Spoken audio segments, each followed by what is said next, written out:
நீ ஆர்ட்ஸ் தானடா படிச்ச, எப்படி ஐடில வேலை பார்க்குற? எந்த டிகிரினாலும் பரவாயில்லண்ணா. சென்னையில் இருக்க எஸ்எல்ஏ ஐடி ட்ரைனிங் இன்ஸ்டியூட் தான் நான் ட்ரைனிங் எடுத்தேன். மாதம் 30,000 சம்பாதிக்கிறேன். சூப்பர்டா. For IT training and placement, contact 88707 67784.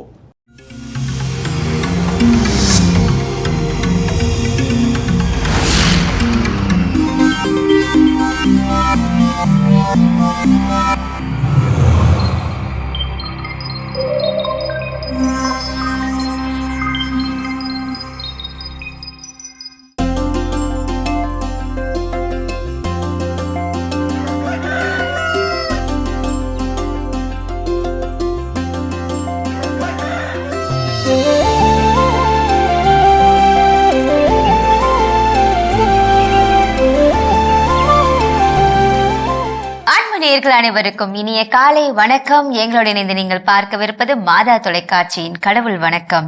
வணக்கம் ஜோஸ். வணக்கம் யமுனா, எப்படி இருக்கிறீங்க? ரொம்ப நல்லா இருக்கேன், நீங்க எப்படி இருக்கீங்க?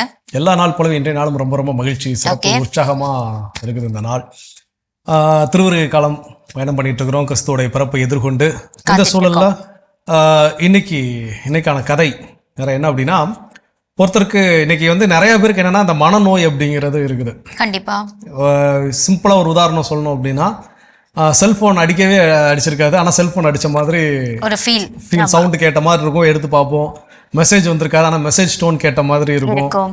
ஸோ இப்போ இதெல்லாமே என்னன்னா ஒரு வகையான மனநோயின் அறிகுறிகள். அப்போ அந்த மாதிரி ஒருத்தருக்கு ஒரு மனநோய் என்ன அப்படின்னா, அவர் கட்டில்ல படுத்து தூங்கினார்னா கட்டில்கள்ல வேற யாரோ இருக்கிற மாதிரியே அவருக்கு ஒரு ஃபீலு. அதனால அவர் பார்க்காத டாக்டர்ஸ் கிடையாது. எல்லார்ட்டையும் போய் என்ன பண்றாருன்னா, நான் டாக்டர், நான் கட்டில படுத்து தூங்கும்போது என் கட்டில்கள் ஏதோ ஒரு உருவம் இருக்கிற மாதிரியே எனக்கு ஒரு ஃபீல் ஆகுது. நிழலை பார்த்தே அவர் பயப்படுறாரோ? அப்படிலாம் இல்ல, தூங்குறப்ப எப்படிங்க நிழல் இருக்கும், கைத்து கட்டல் அப்படின்னு போது அந்த மாதிரி சொல்றீங்களா? நிழல்லாம் இல்ல, ஆனா இவருக்கு அடியில ஏதோ ஒரு உருவம் இருக்குது. இப்ப சிலருக்கு இந்த நைட் மேர்ஸ் அப்படி பயம்லாம் இருக்கும். கட்டில்கள்ல உண்மையிலே ஏதோ ஒரு சில திரைப்படங்கள்லாம் அப்படி வந்துருக்கும், கட்டில்கள்ல பேய் இருக்கிற மாதிரி. அந்த மாதிரி இவருக்கு ஒரு பயம். அப்போ இவர் ஒரு டாக்டரை போய் பார்க்குறாரு, ஒரு புகழ்பெற்ற மனோதத்துவ நிபுணரை போய் பார்க்குறாரு. அவர் என்ன பண்ணுறாரு, இதுக்கு ஒவ்வொரு செஷனுக்கும் நம்ம ஒரு 5-6 செஷன் இதை வச்சு நம்ம கிளியர் பண்ண முடியும். ஸோ ஒவ்வொரு செஷனுக்கும் குறைஞ்சது 2,500 3,500 வரைக்கும் என்ன இருக்கும், ஃபீஸ் இருக்கும். இந்த மாதிரியான திங்ஸ் எல்லாம் வாங்க வேண்டியிருக்கும். இத்தனை வாரத்துக்கு நீ என்ன பண்ணணும், செஷனுக்கு வரணும்னு எல்லா டீட்டெயில்ஸ் என்ன பண்ணுறாரு சொல்கிறாரு. இத்தனை வாரம் வந்துட்டேன்னா அந்த மனநோய் ஒன்று விட்டு என்ன பண்ணிடும், போயிடும் அப்படின்னு சொல்லிட்டு. இவரும் போனவர் தான் திரும்ப என்ன பண்ணலாம், வரவே இல்லை. நம்ம கூட சேர்ந்த மாதிரி டாக்டர் சொல்லுவாங்க, நாளைக்கு எல்லாத்தையும் சரியாயிட்டு, நமக்கு சரியாயிட்டா திரும்ப என்ன பண்ண மாட்டோம், டாக்டர்கிட்ட போக மாட்டோம். இல்ல அப்படின்னா ஃபீஸ் அதிகமா இருக்குன்னா போக மாட்டோம். இவர் 2வது காரணத்துல என்ன பண்ணல, போகல. அப்புறம் ஒரு 2 மாசம் கழிச்சு இந்த நபரை அந்த டாக்டர் யதார்த்தமா ஒரு மார்க்கெட்ல என்ன பண்றாரு, சந்திக்கிறாரு. இவர் அன்னைக்கு நமக்கு ட்ரீட்மெண்ட் வந்தாலே நம்ம திரும்ப வர சொன்னோமே வரலன்னு சொல்லிட்டு அவரை கூப்பிட்டு, என்ன இப்படி ஒரு பிரச்சனை வந்தா கட்டில தூங்கும் போதெல்லாம் அடியில் யாரோ ஆள் இருக்கிற மாதிரிலாம் சொன்னேன், இப்போ என்னாச்சு அப்படின்னு. இல்லை சார், நான் வர்ற வழியில் எங்கள் ஊர் ஒரு வயசான ஒரு தாத்தா ஒருத்தரை பார்த்தேன். அவர் பாவம் ஏதாவது பிச்சை எடுத்து அப்பப்போ சாப்பிட்டுக்குவார், அந்த மாதிரி இருப்பார். அவர் ஒரு ஐடியா சொன்னார். அந்த ஐடியா கேட்டதுலேருந்து இன்ன வரைக்கும் எனக்கு பிரச்சனை இல்லை சார் அப்படின்னாரு. அப்படியா, என்ன ஐடியா அப்படின்னாரு. அவரு சொன்னார், ஐடியா நீங்கள் சொன்ன அளவுக்கு பெரிய செலவெல்லாம் இல்லை, ஒரு 300 ரூபா செலவில் என்ன ஆகி போச்சு, முடிஞ்சிருச்சு. 300 ரூபாய்க்கு ஒரு பாய் வாங்கி கீழே படுத்துற சொல்லிட்டாரு. தரையில படுத்துங்கிட்டா கீழே படுத்த மாதிரி என்ன இல்ல எண்ணம் தோணாது. சில வாழ்க்கையில நம்ம நினைச்சிட்டு இருப்போம் ஏதோ ஒரு பிரச்சனைக்கு இதுக்கெல்லாம் தீர்வு ரொம்ப இருக்கு அப்படின்னுட்டு. அது கிடையாது. தீர்வுகளும் எளிய தீர்வுகளும் நிச்சயமாக உண்டு. ஓகே, இந்த சிந்தனையோட நாளை ஸ்டார்ட் பண்ணுவோம். பாடி தரிசனம் பார்க்கலாம்.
தரிசனம் பார்த்தாச்சு. இன்றைய நாளை நம்ம சிறப்பா தொடங்கிட்டோம். ஓகே, இன்னைக்கு சொல்லுங்க டாபிக் எப்படிப்பட்டதா இருக்க போகுது? ஸோ இன்னைக்கு வந்து ஒரு சிறப்பான நாள், வேர்ல்டு சாயில் டே, உலக மணல் தினம் அப்படின்னு சொல்லி இன்னைக்கு அனுசரிக்கப்படுகிறது. ஒவ்வொரு தினமும் அனுசரிக்கப்படுவதற்கான காரணம் அதை குறித்த விழிப்புணர்வு, அதை குறித்து மக்கள் தெரிந்து வைத்திருக்க வேண்டும், அதில் இருக்கக்கூடிய சிறப்பு விஷயங்கள் என்னென்ன அப்படின்னு அந்த நாள் வந்து எடுத்து சொல்லுது. ஸோ அந்த வகையில் இன்னைக்கு இந்த உலக மணல் தினத்தில் நாம் என்ன தெரிஞ்சுக்க போகிறோம் அப்படின்னு பார்த்தீங்கன்னா, இன்னைக்கு வீடுகள் எல்லார் வீட்லையும் குழந்தைகள் இருக்குது. உங்களுடைய குழந்தைகள் வந்து கடற்கரைக்கு செல்லும் போதோ இல்லை வீடுகள் ஏதாவது பக்கத்தில் வீடு கட்டும்போது அந்த ஆற்று மணல்லாம் அடிச்சு போட்டிருப்பாங்க. அதெல்லாம் விளையாட நீங்கள் அனுமதிச்சது உண்டா? பீச்சுக்கு போனால் விளையாட அனுமதிப்போம். ஆனால் என் வீட்டுக்கிட்டலாம் மண் இல்லைல்ல, அதனால பீச்சுக்கு போகும்போது விளையாட வைப்போம். நிச்சயமாக அது ரொம்ப பாராட்டப்பட வேண்டிய ஒன்று. ஏன் அப்படின்னா இன்னைக்கு இருக்கக்கூடிய பெற்றோர்கள் ஹைஜீன் அப்படிங்கிற அந்த ஒரு நிலையில் எல்லாம் தூய்மையாக இருக்க வேண்டும், அப்படி இருக்கணும், அப்படிலாம் நம்ம ரொம்ப க்ளீன் அண்ட் நீட்டாக இருக்கணும் அப்படின்னு சொல்லியே இந்த மணல்களில் விளையாடுவதை குழந்தைகளுக்கு என்ன சொல்கிறாங்கன்னா தடை விதிக்கிறார்கள். ஆனால் குழந்தைகள் மணலில் விளையாட வேண்டும், அதற்கான காரணங்கள் என்ன, அதை தான் இன்னைக்கு நம்ம தெரிஞ்சுக்க போகிறோம். அப்போ உலக மணல் தினத்தில் குழந்தைகள் மணலில் விளையாட வேண்டும் ஏன் அப்படிங்கிற முதல் காரணம் என்ன அப்படின்னா, குழந்தைகள் ஒவ்வொன்றையும் ஒவ்வொரு விதத்தில் என்ன பண்ணுவோம், கற்றுக்கொள்கிறோம். இப்போ சின்ன வயசுல ஒரு குழந்தையோட அந்த வளரக்கூடிய பருவத்திலே ஒவ்வொன்றுன்னு சொல்லுவாங்க. சிலது சுவை உணரும் பருவம் அப்படிம்பாங்க. அந்த ஏஜ்ல பாத்தீங்கன்னா எது கிடைச்சாலும் குழந்தை என்ன பண்ணுவாங்க, வாயில போட்டுக்குவாங்க. அப்ப அது என்ன அப்படின்னா, அதை வாயில போட்டு அதனுடைய சுவை என்ன என்பதை உணர்ந்து கொள்ளக்கூடிய ஒரு பருவம் அது. அது எல்லா குழந்தைகளுக்கும் இயல்பாகவே நடக்கக்கூடிய ஒன்று. அந்த நேரத்துல தான் கொஞ்சம் நம்ம கான்சென்ட்ரேட்டடா இருக்கணும். போறாங்க அப்படின்ற ஒரு பயம் இருக்கும். காயின்ஸ் முழுங்கிடக்கூடாது, இப்படி ஒரு சில விஷயங்கள் தொண்டையில என்ன பண்ணிடக்கூடாது, சிக்கிடக்கூடாது அப்படின்லாம் இருக்கும். அதுபோல இந்த மணலில் விளையாடுவதனால் அவர்களுடைய தொடுதல் உணர்வு. ஸோ இப்போ ஆற்று மணல் பார்த்தீங்கன்னா அது ஒரு மாதிரியான ஹார்டாக இருக்கும், கடற்கரை மணல் பார்த்தீங்கன்னா அது ஒரு மாதிரியான ஹார்டாக இருக்கும். இப்போ நம்முடைய தோட்டங்கள் செம்மண், களிமண் இதெல்லாம் வச்சு ஒவ்வொரு மண்ணும் ஒவ்வொரு வகையான இது தொடுதல் உணர்வை நமக்கு என்ன பண்ணும், கொடுக்கும். அப்போ அந்த தொடுதல் உணர்வு குழந்தைகளுக்கு மணல்களில் விளையாடுவதனால் மேம்படும். கண்டிப்பா அதை நம்ம பிராக்டிஸ் பண்ண பழக்கணும். அவங்கள தொடர்ந்து பேசலாம். இப்ப அடுத்த பகுதியை பார்க்கலாம்.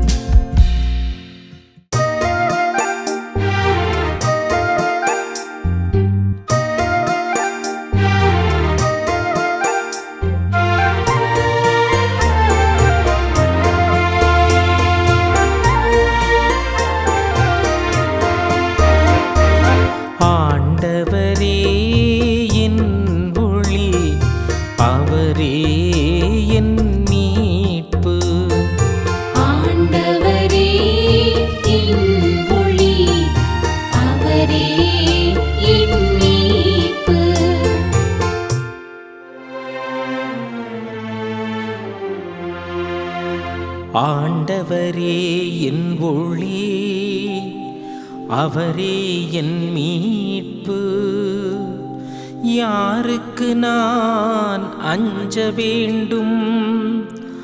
ஆண்டவரே என் உயிருக்கு அடைக்கலம், யாருக்கு நான் அஞ்சி நடுங்க வேண்டும்? ஆண்டவரே என் ஒளி, அவரே என் மீட்பு, ஆண்டவரே என் ஒளி, அவரே என் மீட்பு.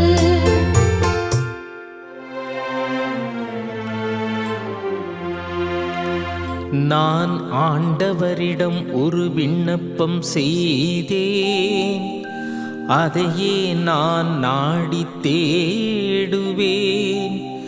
ஆண்டவரின் இல்லத்தில் என் வாழ்நாள் எல்லாம் நான் குடியிருக்க வேண்டும். ஆண்டவரின் அழகை நான் காண வேண்டும். அவரது கோவிலில் அவரது திருவுளத்தை கண்டறிய வேண்டும்.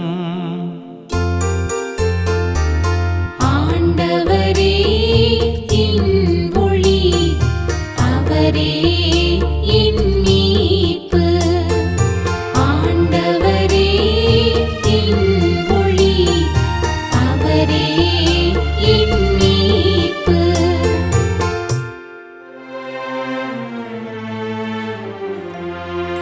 வாழ்வோரின் நாட்டினிலே ஆண்டவரின் நலனை காண்பேன் என்று நான் இன்னும் நம்புகின்றேன். நெஞ்சே ஆண்டவருக்காக காத்திரு, மன உறுதி கொள், உன் உள்ளம் வலிமை பெறட்டும். ஆண்டவருக்காக காத்திரு. ஆண்டவரே என் ஒளி, அவரே என் மீட்பு. ஆண்டவரே என் ஒளி, அவரே என் மீட்பு. இறையேசுவில் பிரியமான சகோதர சகோதரிகளே, தினம் ஒரு திருப்பாடல் நிகழ்வு வழியாக உங்களை சந்திப்பதிலே மகிழ்ச்சி கொள்கிறேன். இன்றைய தினத்திலே நாம் சிந்திக்க இருக்கக்கூடிய திருப்பாடல் 27. இறை வசனங்கள் 1 மற்றும் 4 மற்றுமாக 13 முதல் 14 முடிய. இந்த திருப்பாடலை நாம் பார்க்கின்ற பொழுது இதன் தலைப்பாக விவிலியத்திலே கொடுக்கப்பட்டிருக்கிறது தாவீது ஆசிரியனுடைய புகழ்ச்சி பாடல். தாவீது புகழ்ந்து ஆண்டவரை பாடக்கூடியதாக இந்த திருப்பாடல் அமைந்திருப்பதை நாம் பார்க்கிறோம். முதல் வசனத்திலே நாம் கவனிக்கின்ற பொழுது தாவீது அவர்கள் கூறுகிறார்கள், ஆண்டவரே எனது ஒளியாக இருக்கிறார், அவரே எனது மீட்பாக இருக்கிறார், அவரே எனது பாதுகாப்பாகவும் இருக்கிறார். எனவே நான் யாருக்கு அஞ்ச வேண்டும், நான் யாருக்கு அஞ்சி நடுங்க வேண்டும் என்ற ஒரு வார்த்தையை அவர் பயன்படுத்துகிறார். ஆக இறைவன் தாமே நம்மோடு கூட இருந்து நாம் இருளிலே இருக்கின்ற பொழுது, கவலைகள் துன்பங்களினால் நாம் துவண்டு போகின்ற பொழுது ஆண்டவர் தாமே ஒளியாக இருக்கிறார். அவரே நமது வாழ்க்கைக்கு ஒளியாக இருந்து நமது பாதையை செம்மைப்படுத்தக்கூடியவராக இருக்கிறார். எனவே அவரே எனது ஒளியாக இருக்கிறார். நான் பயத்திலே நடுங்குகின்ற பொழுது அவரே எனக்கு மீட்பாக தனது கரங்களை கொடுத்து என்னை மீட்கக்கூடியவராக இருக்கிறார். மேலுமாக ஆண்டவர் தாமே எனக்கு பாதுகாப்பாக இருக்கிறார் என்று தாவீது ஆசிரியர் கூறுகிறார். எனவே ஆண்டவரே ஒளியாகவும் ஆண்டவரே மீட்பாகவும் இருக்கின்ற பொழுது நாம் எதற்கு பயப்பட வேண்டும்? தாவீது ஆசிரியர் சொன்ன அதே வார்த்தைகளை நாமும் சொல்வோம். ஆண்டவர் நமது அருகாமையில் இருக்கின்ற பொழுது நாம் எதற்கு பயப்பட வேண்டும்? யாருக்கு நாம் அஞ்சி நடுங்க வேண்டும்? இறைவன் நம்மோடு இருக்கிறார். அவரே நமக்கு ஒளியாக வழியாக பாதுகாப்பாக இருக்கின்ற பொழுது நாம் எதற்கும் அஞ்ச தேவையில்லை என்று தாவீது ஆசிரியர் கூறுகிறார். நாமும் யாருக்கும் அஞ்ச தேவையில்லை. இதோ தாவீது ஆசிரியர் மிக அழகாக சொல்கிறார், இத்தகைய வலிமை பொருந்திய இறைவனிடத்திலே ஒளியாக மீட்பாக பாதுகாப்பாக இருக்கக்கூடிய அவரது பாதுகாப்பிலே இருக்கக்கூடிய நான் ஆண்டவரை நோக்கி ஒரு விண்ணப்பத்தை எழுப்புகிறேன். இதோ ஆண்டவர் அந்த விண்ணப்பத்தை கேட்டு எனக்கு தந்தருள்வாராக என்று சொல்லி மகிழ்ச்சியோடு சந்தோஷத்தோடு தனது விண்ணப்பத்தை அவர் எடுத்து கூறுகிறார். ஆண்டவரையே நான் எப்பொழுதும் நாட வேண்டும், அவரது இல்லத்தில் நான் குடியிருக்க வேண்டும். இதோ நான் குடியிருக்கின்ற பொழுது அவரது அழகை நான் காண வேண்டும். அவரது அழகை கண்ட நான் அவரிடத்திலே ஆலோசனை பெற வேண்டும். இதுதான் தாவீது ஆசிரியரினுடைய ஆசையாக இருக்கிறது. மிக அழகாக சொல்கிறார், நான் ஆண்டவரையே நாட வேண்டும், அவரது இல்லத்திலே நான் குடிகொண்டிருக்க வேண்டும். மேலுமாக அவர் சொல்கிறார், நான் குடிகொண்டிருக்கின்ற பொழுது இறைவனது அழகை நான் காண வேண்டும், இறைவனது அழகிலே நான் எனது சந்தேகங்களை நான் தீர்த்து கொள்ள வேண்டும் என்று சொல்லி தனது ஆசையை மிக அழகாக அவர் தெளிவுபடுத்துகிறார். அதோடு மட்டுமல்ல, மேலுமாக அவர் தொடர்ந்து சொல்கிறார், நான் என்னுடைய வாழ்நாளிலேயே ஆண்டவர் தரக்கூடிய அந்த நலன்களை காண்பேன், ஆண்டவர் எனக்கு செய்த அந்த நன்மைகளுக்கு நான் நன்றியை செலுத்துவேன் என்று சொல்கிறார். என்னுடைய நான் வாழ்நாளிலேயே நான் உயிரோடு இருக்கின்ற பொழுதே ஆண்டவர் செய்த அனைத்து நன்மைகளுக்கும் நான் நன்றியை கூறுகிறேன். இதோ தொடர்ந்து வரக்கூடிய அந்த நலன்களை நான் இப்பொழுதே என் கண் முன்பாக காண்கிறேன்.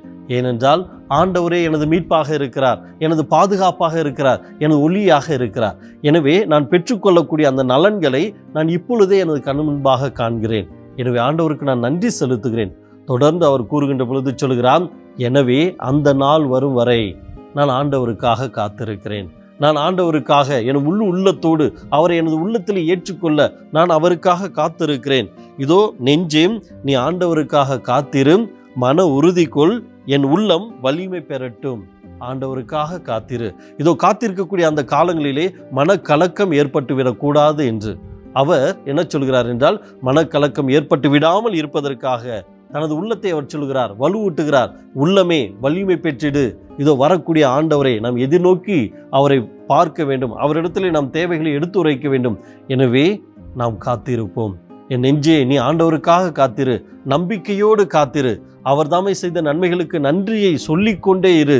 இதோ நலன்களை, பேறு பலன்களை, அவர் கொடுக்கக்கூடிய அந்த நலன்களை எதிர்நோக்கி நீ காத்திருக்காமல் இப்பொழுதே அதை பெற்றுவிட்டேன் என்ற விதத்திலே அவருக்கு நீ நன்றியை செலுத்து என்று சொல்லி தாவீது ஆசிரியர் பாடுகிறார். ஆம் பிரியமானவர்களே, நம்மை நாம் சிந்தித்து பார்ப்போம். நமது வாழ்க்கையிலே ஆண்டவருக்கு முன்னுரை கொடுப்போம்.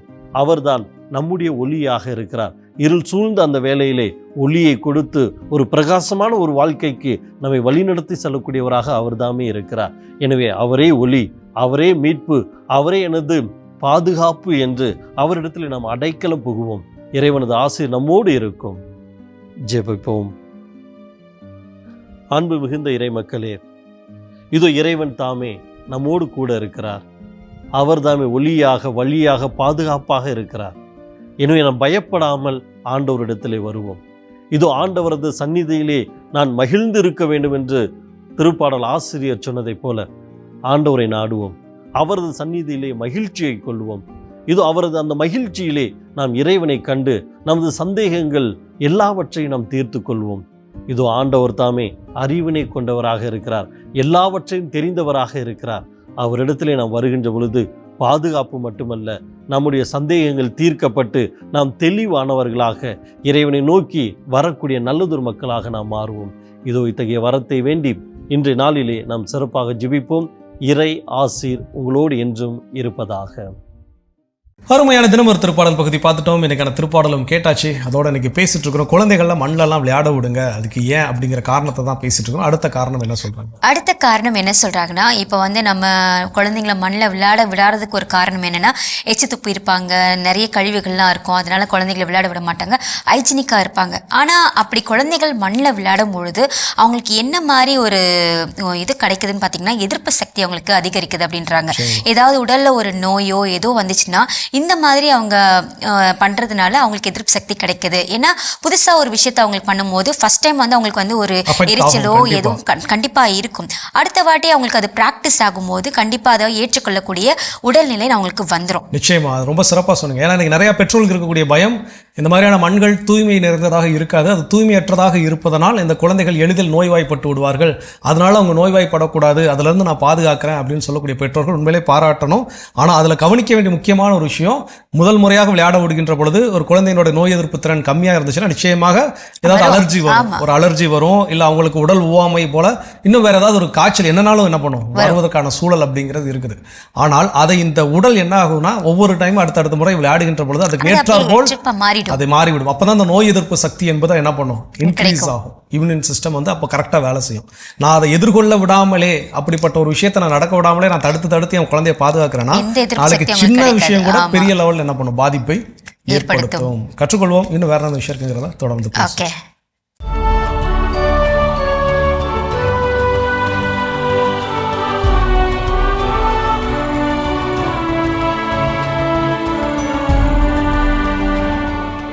டிசம்பர் 5 புனித சாபாஸ். கப்பத்தோக்கியாவில் செசாரியாவிற்கு அருகிலுள்ள முடலஸ்கா பகுதியில் வாழ்ந்த யோவான் சோபியா பெற்றோருக்கு கிபி 439 ஆண்டு பிறந்தார் சாபாஸ். அந்தியோக்கு நகர ஆயர் பிளேவியனின் துறவு மடத்தில் கல்வி பயின்ற சாபாஸ் திருநூல்களை படித்து இறைஞானத்தில் சிறந்து விளங்கினார். இவரது பெற்றோர் இவருக்கு திருமண ஏற்பாடுகள் செய்ய இதனை கடுமையாக மறுத்த சாபாஸ் தன் 17வது வயதில் துறவு பூண்டு தன்னை இறைவனுக்கு அர்ப்பணித்தார். 10 ஆண்டுகள் பிளேவியனின் துறவு மடத்தில் இறைப்பணிகளை செய்த சாபாஸ் எருசலேமில் இருந்த தியோடிஸ்டஸ் துறவு மடத்திற்கு சென்று ஆண்டவரின் பணிகளை அர்ப்பணிப்போடு செய்தார். தன் மடத்தலைவர் தியோடிஸ்டஸ் இறந்த பின்பு குகையில் வாழ்ந்த சாபாஸ் சுமார் 5 ஆண்டுகள் ஆண்டவரை தனிமையில் தியானித்து இறைபக்தியோடு வாழ்ந்தார். கிபி 473ஆம் ஆண்டு குகை வாழ்விலிருந்து விடுபட்டு எருசலேம் மக்களுக்கு இறைப்பணிகள் செய்த இவரை சில துறவிகள் பின்பற்றி வாழ கிபி 484ஆம் ஆண்டு புதிய துறவு மடத்தினை கட்டி எழுப்பி மறைப்பணிகளைச் செய்தார். தன் பரிந்துரை ஜெபத்தின் மூலம் மக்களுக்கு பல்வேறு நன்மைகள் செய்து மக்களை இறைவழியில் நடத்திய அருட்துறவி சாபாஸ் கிபி 532ஆம் ஆண்டு விண்ணகமடைந்தார். தம் வாழ்நாளில் பல்வேறு இடங்களில் துறவு மடங்களை கட்டி எழுப்பி மறைப்பணிகளை செய்த அருட்துறவி சாபாசினை திரு அவை புனிதராக உயர்த்தி போற்றியது. புனித சாபாஸ் திருவிழாவினை கொண்டாடுகின்ற நாம் யாருமற்ற நிலையில் தனிமையில் வாழும் சகோதர சகோதரிகளுக்காக ஆண்டவரிடம் ஜெபிப்போம். சிறப்பான இன்றைய புனிதர் பகுதி நம்ம பார்த்தாச்சு. நாம இன்னைக்கு பேசிட்டு இருக்கோம் மணல் தினத்துல குழந்தைகளை எப்படி அந்த மணல்ல விளையாட வைக்கணும் நம்ம பேசிட்டு இருக்கோம். அடுத்ததா அவங்களை விளையாட வைக்கும் போது என்ன மாதிரி விஷயங்களை கத்துப்பாங்க? ஸோ என்ன கத்துக்குவாங்க, அவங்க கிட்ட என்ன மேம்படும் வளரும் அப்படின்னு பாத்தீங்கன்னா அவங்களுடைய கற்பனை திறன். ஏன்னா இப்ப கடற்கரை மணலா இருக்கலாம், இல்ல ஆத்து மணலா இருக்கலாம். மோஸ்ட்லி என்ன அப்படின்னா எல்லாம் அதுல வீடு கட்டி விளையாடுவாங்க. ஒவ்வொருத்தரோட வீடு ஒவ்வொரு ஷேப்பா இருக்கும். அதுல எப்படி எந்த அளவுக்கு அதுல ஈரப்பதம் இருந்து அந்த மண்ணு நிக்குதோ அதற்கு ஏற்றார் போல விளையாடுவாங்க. இன்னும் சில குழந்தைகள் விளையாடுவாங்க கடலுக்குள்ள இருந்து தண்ணியை எடுத்துட்டு வந்து இதுல ஃபில் பண்ணி இது ஒரு கிணறு போல ரெடி பண்ணி அதுல என்ன பண்ணுவாங்க, தண்ணி ஊற்றுவாங்க. ஆனா அந்த தண்ணி என்ன பண்ணிட்டே இருக்கும், உள்ள போய்கிட்டே இருக்கும், உள்ள உறிஞ்சிக்கிட்டே இருக்கும். இருந்தாலும் அவங்க என்ன பண்ண மாட்டாங்க, அதை நிறுத்த மாட்டாங்க. ஸோ அப்போ ஒவ்வொருத்தரும் அது இன்னும் சில பேர் பார்த்தீங்கன்னா அந்த வீடு கட்டின பிறகு அதுக்கப்புறம் சுற்றி என்ன பண்ணுவாங்க, வேலி போட்டு விளையாடுவாங்க. ஸோ அப்போ இது என்னோட வீடு, என்னோட ஏரியா அப்படின்னு சொல்லி. அப்போ இது எல்லாமே என்னன்னா அவருடைய கற்பனை திறன். அப்போ இந்த மணல்களில் விளையாடுவதனால் அவருடைய கற்பனை திறன் வளருது. சூப்பர். தொடர்ந்து பேசலாம். இப்ப அடுத்த பகுதி பார்க்கலாம்.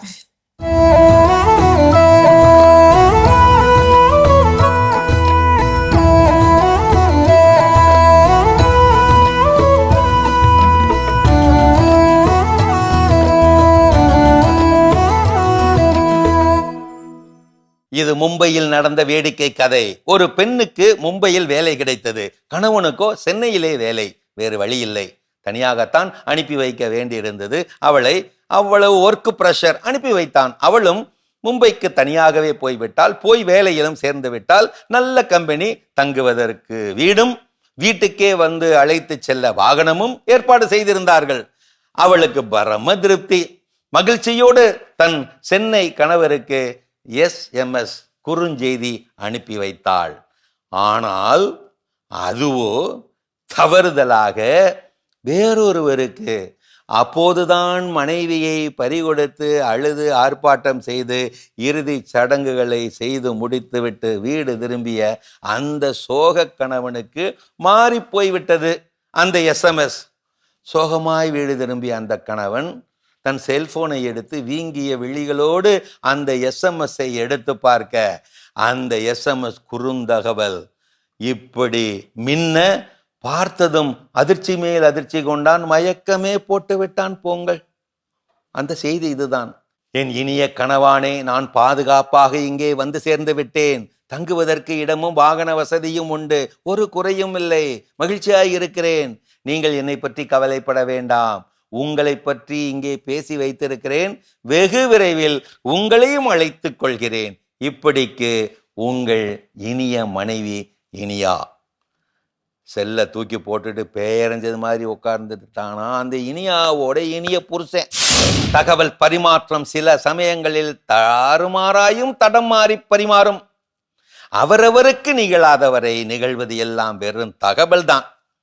பேருந்தின் கடைசி சீட்டும் வாழ்க்கையில் வரும் செய்திகளும் ஒன்றுதான். இரண்டும் திடீர் திடீரென தூக்கி வாரி போடும். கணவன் மனைவிக்குள் காயங்கள் உருவாக கத்திகள் தேவையில்லை. புரிதலற்ற சில வார்த்தைகளே போதும் வலிக்க வலிக்க நின்று கொல்ல. கண்ட இடங்களில் கொட்டக்கூடாது. குப்பைகளை மட்டுமல்ல, நமது வீட்டு பிரச்சனைகளையும் தான். கணவன் மனைவி நீயா நானா என வாழ்க்கை நடத்துவதை விட நீயும் நானும் என்று வாழ்க்கை நடத்தினால் இல்லறம் இனிக்கும். மனைவி கணவனை திட்டுவது குளத்தில் கல் எறிவது போல, கணவன் மனைவியை திட்டுவது தேன்கூட்டில் கல் எறிவது போல. எத்தனை சொந்தங்கள் இருந்தாலும் ஓர் ஆணுக்கு மனைவிதான், ஒரு பெண்ணுக்கு கணவன்தான். இவர்களுக்கு வேறெங்கும் கிளைகள் இருக்கக்கூடாது. அருமையான கதைகள் 1000 பகுதி பார்த்துட்டோம். இன்னைக்கான கதையும் சிந்தனையும் கேட்டாச்சு. அதோட நம்ம பேசிட்டு இருக்கிறோம் உலக மணல் தினத்தில் மணலில் விளையாடுவதனால் குழந்தைகளுக்கு கிடைக்கக்கூடிய நன்மைகள் என்னென்ன அப்படின்னு சொல்லி அதில் அடுத்தது என்ன சொல்றாங்க. அடுத்தது அவங்களுக்கு என்ன நன்மை கிடைக்குதுன்னு பார்க்கும்பொழுது, இப்போ ஒரு சில குழந்தைகள் நம்ம வீட்டிலேயே வச்சிருப்போம், ரொம்ப ஹைப்பரா இருக்கான், எப்போ பார்த்தாலுமே அவனோட நம்மளால போட்டி போட்டு விளையாட முடியல அப்படின்னு சொல்லிட்டு நிறைய பேரண்ட்ஸ் வந்து ஒரு கம்ப்ளைண்ட்டாக வைப்பாங்க. ஆனா அந்த மாதிரி குழந்தைகளை கொண்டு போயிட்டு நம்ம ஒரு திறந்த வெளியில ஒரு மணல் இருக்கிற பகுதியில் கொண்டு போய் விளையாட விட்டோம்னு வச்சுக்கோங்களேன், அவங்க அதுல ஓடி ஆடி விளையாடும் போது ரொம்ப ஆயிடுவாங்க. அப்ப அவங்களுக்கு புரியும் கண்டிப்பா அதோட ஸ்ட்ரெஸ் எல்லாமே பறந்து போயிடும். நீங்க நிறைய பெற்றோர் வைக்கக்கூடிய ஒரு மிகப்பெரிய கம்ப்ளைண்ட் குற்றச்சாட்டு குழந்தைகள் மீது என்ன அப்படின்னா, அவனோட எனர்ஜிக்கு கூட என்னால விளையாட முடியல, ஏன்னா அவங்க பயங்கர துருதுருன்னு இருக்கிறாங்க. நாமெல்லாம் சின்ன பிள்ளையா இருந்தப்போ என்ன அப்படின்னா, வெளி தெருவில் வந்து மற்ற பக்கத்து வீட்டு பிள்ளைங்களோட சேர்ந்து விளையாட வைக்க அப்படின்னு ஒரு உலகம் அப்படி இருந்துச்சு.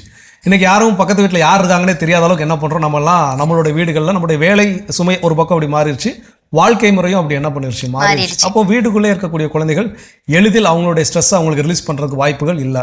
ஸோ ரொம்ப ஹைப்பரா இருந்த மாதிரி ரொம்ப ஆக்டிவா அவங்க செயல்படுவது போல நமக்கு தெரியும். அந்த வேகத்திற்கு நம்மளால என்ன பண்ண முடியாது, ஈடு கொடுக்க முடியாது. ஆனா இது போல மணல்ல விளையாட விடும்போது அவங்க ஏறி குதிச்சு தாவி எல்லாம் விளையாடுறாங்க, அவங்களே வாய் திறந்து போல நான் ரொம்ப டயர்ட் ஆயிட்டேன்னு சொல்ற அளவுக்கு ஆயிடுவாங்க நிச்சயமாக. ஸோ அப்போ அதுவும் நமக்கு கிடைக்கக்கூடிய ஒரு நன்மை. கற்றுக்கொள்வோம். இன்னும் வேற நல்லா இருக்குங்கிறத தொடர்ந்து. ஓகே,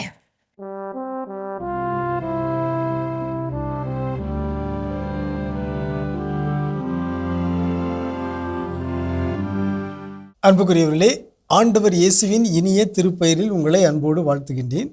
இயேசுவின் ஆளுமை என்னும் தொடரில் இயேசுவிடமிருந்து நாம் எவற்றையெல்லாம் கற்றுக்கொள்ளலாம் என்பதை பற்றி உங்களோடு பகிர்ந்து வருகின்றேன். இன்று இயேசு நமக்கு கற்றுத்தந்த இன்னொன்று, தூய ஆவியார் உங்களுக்கு கற்றுத்தருவார். ஆகவே தூய ஆவியாரிடமிருந்தும் நாம் கற்றுக்கொள்ள வேண்டும்.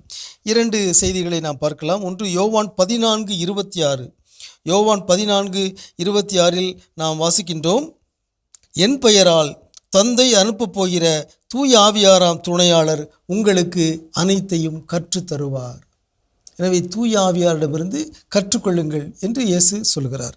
அதே போலவே லூக்கா 12:12 நாம் வாசிக்கின்றோம், நீங்கள் பேச வேண்டியவற்றை தூய ஆவியார் அந்நேரத்தில் உங்களுக்கு கற்றுத்தருவார். எனவே தூய ஆவியாரும் ஒரு ஆசிரியராக, ஒரு போதகராக, ஒரு ஆலோசகராக இருக்கிறார். அவர் நமக்கு கற்றுத்தருவார். என்ன பேச வேண்டும், எப்படி செய்ய வேண்டும், எப்படி பணியாற்ற வேண்டும் என்பவற்றையெல்லாம் தூய ஆவியார் உங்களுக்கு கற்றுத்தருவார். தூய ஆவியாரிடமிருந்து நீங்கள் கற்றுக்கொள்ளுங்கள் என்று இயேசு சொல்கிறார். எனவே அன்புக்குரியவர்களே, இயேசுவின் ஆளுமை தருகிற பாடங்கள் இது ஒன்று. இயேசு தூய ஆவியாரால் இயக்கப்பட்டார், தூய ஆவியாரால் வழிநடத்தப்பட்டார், தூய ஆவியாரின் வல்லமையால் செயல்பட்டார். இயேசுவை போலவே நாமும் தூய ஆவியாருடைய வல்லமை பெறுவோமாக, தூய ஆவியாரிடமிருந்து கற்றுக்கொள்வோமாக. தூய ஆவியாரே எங்களை வழி நடத்தும், நாங்கள் நடக்க வேண்டிய பாதையை காட்டும் என்று தூய ஆவியாரை நோக்கி நாள்தோறும் மன்றாடி இயேசுவை போல நாமும் வல்லமையோடு வாழ்வோமாக. உங்களுக்கு அமைதி உரித்தாகுக. சிறப்பான இயேசுவின் ஆளுமை பகுதியை நம்ம பார்த்தாச்சு. நாம இன்னைக்கு பேசிட்டு இருக்கோம் மணல் தினத்துல குழந்தைகளுடைய இந்த திறன் எப்படி வளருது அப்படின்னு பார்த்துட்டு இருக்கோம். அடுத்ததா எப்படி அவங்களுடைய திறமை வளர்க்கிறது. ஸோ அடுத்ததாக இந்த மணல்ல விளையாடுறதுனால அவங்களுடைய திறமை வளர்வது, அவர்களுடைய உடலுக்கு தேவையான ஆற்றல் கிடைப்பது அப்படிங்கிற விஷயத்துல உடல் வலிமை ஏற்படுகிறது. இப்போ மண்ணில் பார்த்தீங்கன்னா, மண்ணில் போய் விழுந்து உருண்டு புரண்டு விளையாடும் போது அதனுடைய சுகம் என்ன அப்படிங்கிறது தெரியும். அதில் இந்த லாங் ஜம்ப்லாம் என்ன பண்ணுவாங்கன்னா விளாடுவோம், லாங் ஜம்ப் விளாடுவோம், ஹை ஜம்ப் விளாடுவோம். மேலே அது ரொம்ப எவ்வளோ இது பண்ணி போட்டிருப்பாங்க. சில நேரம் வீடு கட்டும்போது பக்கத்தில் ஏதாவது இந்த ஆற்று மணல் அடிச்சு போட்டிருப்பாங்க. அவங்க நல்லா 2 ஆள் உயரத்துக்கு என்ன பண்ணியிருப்பாங்கன்னா உயரமாக அடிச்சு வச்சுருப்பாங்க. நம்ம அதில் ஏறி விளையாடி அதை ஃபுல்லாக என்ன பண்ணிடுவோம்னா தரமாட்ட லெவலுக்கு கொண்டு வந்துடும். அவங்க திட்டிக்கிட்டே திரும்ப அந்த வேலை பார்க்குறவங்களாம் அதை என்ன பண்ணுவாங்கன்னா எடுத்து போடுவாங்க.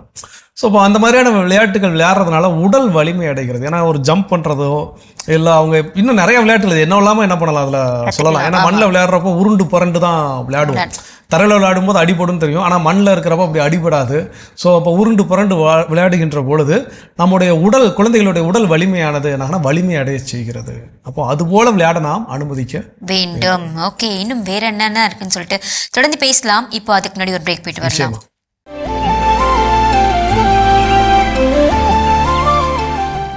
நிகழ்ச்சிக்குள் உங்களை மீண்டும் அன்புடன் வரவேற்கின்றோம். நீங்கள் பார்த்து கொண்டிருப்பது மாதா தொலைக்காட்சியின் கடவுள் வணக்கம். சிறப்பான நாளில் பேசிட்டு இருக்கிறோம். எம்னா உலக மணல் தினத்தில் மணலில் விளையாட குழந்தைகளை அனுமதிக்க வேண்டும், அது ஏன், அதுக்கான காரணங்கள், இதனால் குழந்தைகள் கிடைக்கக்கூடிய நன்மைகள் என்னென்னு பேசிட்டு இருக்கோம். அடுத்ததா என்ன சொல்றாங்க? அடுத்ததா அவங்களுக்கு என்ன நன்மை கிடைக்குதுன்னு பாத்தீங்கன்னா, இந்த சோசியல் டெவலப்மெண்ட் வந்து அவங்களுக்கு கிடைக்குது அப்படின்றாங்க. ஏன்னு பார்த்தோம்னா, இப்போ வீட்டில் வந்து பாத்தீங்கன்னா ஒரு குழந்தை இருக்கிறவங்க எல்லாம் வந்து பாத்தீங்கன்னா அவங்கள மற்ற குழந்தைங்களோட சேர்ந்து விளையாடக்கூடிய ஒரு ஆற்றல் அவங்களுக்கு இருக்காது. ஏன்னா வீட்டில் தனிமையாவே இருப்பாங்க. ஆனா இந்த மாதிரி இடத்துல அவங்க மற்றவர்களோடு விளையாடும் பொழுது அவங்களுடைய என்ன சொல்றது எல்லாத்தையும் கத்துப்பாங்க. நல்ல விஷயங்கள், கெட்ட விஷயங்கள், எப்படி அவங்க கூட நம்ம ஒத்து போறோம், இப்படி எல்லா விஷயத்தையும் அவங்க கத்துக்கொள்ளும் போது இந்த சோசியல் டெவலப்மெண்ட்ல எப்படி அவங்க வளர்ச்சி அடையலான்றதையும் அவங்க கத்துக்கிறாங்க. நிச்சயமாக நல்ல நட்பை உருவாக்கி கொள்ள முடியும். ஒருவேளை தீய நட்பு, கூடா நட்பு இருந்தாலும் கூட அதை வீட்டுக்கு என்ன பண்ண முடியும், கொண்டு வர முடியும். அவங்க ஏதோ அவங்க கத்துக்கிற வார்த்தை பேசுறப்ப நம்ம வீட்டுல அந்த வார்த்தை யாரும் பேசல, நீ புதுசா பேசுற, யார்கிட்ட கத்துக்கிட்டா, அப்போ அவங்க கிட்ட இனிமேல் என்ன பண்ணணும், உஷாரா இருக்கணும். சோ அப்போ இந்த மாதிரி நல்லது தீயதை கற்று உணர வைக்க முடியும். இப்போ விளையாடுறாங்க, குரூப்பா சேர்ந்து விளையாடுறாங்க அப்படின்னா ஒவ்வொருத்தருக்குமான வாய்ப்பு வர்ற வரைக்கும் ஒருத்தர் என்ன பண்ணணும், காத்துக்கிட்டு தான் இருக்கணும். சோ அப்போ அந்த காத்திருப்பது எப்படி, அதை அந்த குழந்தைகள் என்ன பண்ணணும், கற்றுக்கொள்ளும். இப்படி நிறைய நல்ல நல்ல விஷயங்கள், ஒரு சோசியல் டெவலப்மெண்ட் அப்படிங்கிறப்போ அதுல நிறைய விஷயங்கள் இருக்குது. இன்னைக்கு நம்ம வீடுகளில் இருந்து அதை நாம் பெற்றோராக குழந்தைகளுக்கு கற்றுக் கொடுப்பதை காட்டிலும் இது போல பொதுவெளியில் அவர்களை விளையாட அனுமதிக்கின்ற பொழுது அவர்கள் இயல்பாகவே என்ன பண்ணுவாங்க, கற்றுக்கொள்வார்கள். சிறப்பு. இன்னும் வேற என்ன விஷயம் இருக்குங்கிறத தொடர்ந்து பேசுவோம்.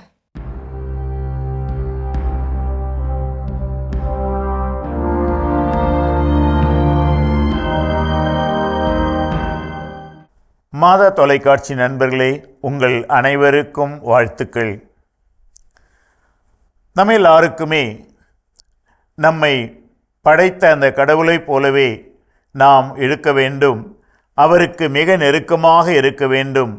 இது எல்லாருடைய ஆசை. இதை பற்றி சாக்ரட்டிஸ் என்ற மெய்யியலாளர் குறிப்பிடுவதை கேட்போம். The fewer our wants, the nearer we resemble God. நம் தேவைகள் குறைவாக இருக்கும்போது நாம் கடவுளை ஒத்திருக்கிறோம். ஒரு முறை ஒரு மனிதன் ஒரு ஞானியிடம், ஒரு குருவிடம் சென்றார். குரு கேட்டார், என்ன வேண்டும், எதற்காக வந்தாய்? குருவே, நானும் உம்மை போல ஒரு ஞானியாக வேண்டும், கடவுளை நான் நெருங்கி தியானம் செய்ய வேண்டும். சரி, அதற்கு என்ன என்று கேட்டபோது உடனே இந்த மனிதன் சொன்னான், எனக்கு உங்களோடு தங்கியிருக்க அனுமதி வேண்டும், நீங்கள் தங்கியிருப்பது போலவே எனக்கு ஒரு சிறிய குடிசை வேண்டும், எனக்கு அவ்வப்போது உணவுகள் கொடுத்தால் போதும், சில பேசுவதற்கு சில நண்பர்கள் வேண்டும் என்று அடுக்கிக் கொண்டே போனார். அந்த குரு சொன்னார், நிறுத்துப்பா, நீ கடவுளை ஒத்திருக்க வேண்டும், கடவுளை நெருங்கி இருக்க வேண்டும் என்றால் இத்தனை தேவைகளை வைத்துக்கொண்டு அதை உன்னால் செய்ய முடியாது. ஏன் என்பதுதான் இந்த வார்த்தையை அவர் மேற்கோளிட்டு காட்டினார். நம் தேவைகள் குறைவாக இருக்கும்போது நாம் கடவுளை ஒத்திருக்கிறோம். மாறாக நம்முடைய தேவைகளை நாம் பெருக்கிக் கொள்கின்ற போது, எனக்கு இது வேண்டும், பொருள் வேண்டும், மனம் வேண்டும், பதவி வேண்டும் என்று இதை நாம் பெருக்கிக் கொள்ளுகின்ற போது அங்கே கடவுளுக்கு இடமில்லாமல் போகிறது. நாம் கடவுளைப் போல கடவுளுக்கு ஒத்திருக்கவும் முடியாமல் போகின்றது. கடவுளை பற்றி சொல்லுவார்கள், அவரிடத்திலே எல்லாம் இருக்கிறது, அதே சமயத்திலே அவரிடத்தில் ஒன்றும் இல்லை. அந்த ஒன்றும் இல்லாமையையும் எல்லாம் கொண்டிருத்தலையும் ஒருங்கே இணைத்தவர்தான் கடவுள். நண்பர்களே, பாருங்கள், சாக்ரட்டிஸ் ஒரு மிகப்பெரிய அறிஞர். எவ்வளவு குறைவாக தேவைகள் உனக்கு இருக்கிறதோ அப்போதுதான் நீ கடவுளை ஒத்திருப்பாய். தேவைகளை நீ அடுக்கிக் கொண்டு போகும்போது நீ கடவுளிடமிருந்து தூரச் சென்று விடுகின்றாய். அவரை ஒத்திருக்க உன்னால் முடியாது என்று. வாழ்க்கையிலே நமக்கு நிம்மதி வேண்டும், மகிழ்ச்சி வேண்டும், நிறைவு வேண்டும் என்றால் நாம் கடவுளை ஒத்திருக்க வேண்டும். அதற்கு ஒரே வழி, தேவைகளை குறைத்து கொள்ளுங்கள். தேவைகள் குறைவாக இருக்கும்போது அங்கே மகிழ்ச்சி இருக்கும், நிறைவு இருக்கும். முயன்று பாருங்களேன். உங்கள் அனைவருக்கும் வாழ்த்துக்கள். சிறப்பான ஆன்றோர் வாக்கு பகுதியை நம்ம பார்த்தாச்சு. நாம் இன்னைக்கு பேசிட்டு இருக்கோம் மணல் தினத்துல குழந்தைகளுடைய இந்த திறன்லாம் எப்படி அடுத்ததா வளருது நம்ம பார்க்குறோம். சொல்லுங்க. ஸோ அடுத்ததா குழந்தைகளுக்கு கிடைக்கக்கூடிய திறமை, ஒரு நல்ல விஷயம் என்ன அப்படின்னு பார்த்தீங்கன்னா, ப்ராப்ளம் சால்விங் ஸ்கில்ஸ். பிரச்சனை அப்படின்னு வந்துச்சுன்னா அந்த பிரச்சனை எப்படி தீர்ப்பது அப்படின்னு வளர்த்து கொள்ளக்கூடிய ஒரு திறமை. யூஸ்வலாக மணலில் விளையாடும்போது என்ன பண்ணுவாங்கன்னா அந்த பள்ளம் பறிச்சுக்கிட்டே வருவாங்க. எவ்வளோ தூரத்துக்கு கை உள்ளே போகுதோ அவ்வளோ தூரத்துக்கு என்ன பண்ண முடியும், பள்ளம் பறிக்க முடியும். உடனே என்ன பண்ணுவாங்க, அடுத்த பக்கத்துலையோ இல்லை இன்னொரு பக்கத்துலேருந்து என்ன பண்ணுவாங்க, அதே மாதிரி இன்னொரு பள்ளம், திடீர்னு ஒரு யோசனை தோணும், அப்போ 2 பள்ளத்தையும் அடியில் கனெக்ட் பண்ணால் எப்படி இருக்கும். ஸோ அப்போ 2டையும் கனெக்ட் பண்ணி உடனே பாரு எங்க இந்த பக்கம் வந்துருச்சு அப்படின்னு சொல்லி விளையாடக்கூடியதாக இருக்கும். அப்போ உடனே இன்னொரு 2 குழந்தைங்க என்ன பண்ணும், அதுங்க சேர்ந்து அதே மாதிரி பள்ளம். இப்பெல்லாம் நிறைய நேரங்கள் நம்ம விளையாடி இருக்கிறோம். சில நேரம் பார்த்தீங்கன்னா 7-8 பேர் என்ன பண்ணுவாங்க, வேற சைமல்டேனியஸாக அந்த பக்கம் தோண்டி நடுவில் எல்லாரும் ஒரே இடத்துல போய் ஜாயின் பண்ணுற மாதிரி ரெடி பண்ணுவாங்க. அப்போ அது ஒருவேளை இடிஞ்சு விழுந்துருச்சு அப்படின்னா திரும்ப அதை எப்படி சரி செய்வது? அப்போ அந்த உருவாக்குற இடத்துல அந்த மண்ணோட வலிமை எப்படி இருக்கும்? அப்போ ஈரப்பதம் கம்மியாக இருந்துச்சுன்னா அப்போ லைட்டாக அதில் என்ன பண்ணணும், தண்ணி தெளிச்சுக்கணும். ஸோ இப்படி ஒவ்வொரு விஷயமே என்ன பண்ணுவாங்க, இயல்பாகவே அவர்கள் விளையாட ஓகே இது இப்படி ஒரு பிரச்சனை இருக்குதா, அப்போ இந்த பிரச்சனையை எப்படி சரி செய்வது அப்படின்னு சின்ன சின்ன விஷயத்துல இருந்து தொடங்கக்கூடிய விஷயங்கள் தான். அப்போ அந்த ப்ராப்ளம் சால்விங் ஸ்கில்ஸ் எப்போ வளர்ச்சி அடையும், இது போல மணல்வெளியில் குழந்தைகளை விளையாட வைக்கும் பொழுதுதான். சூப்பர், கற்றுக்கொள்வோம், தொடர்ந்து பேசுவோம். அடுத்த பகுதியை பார்க்கலாம்.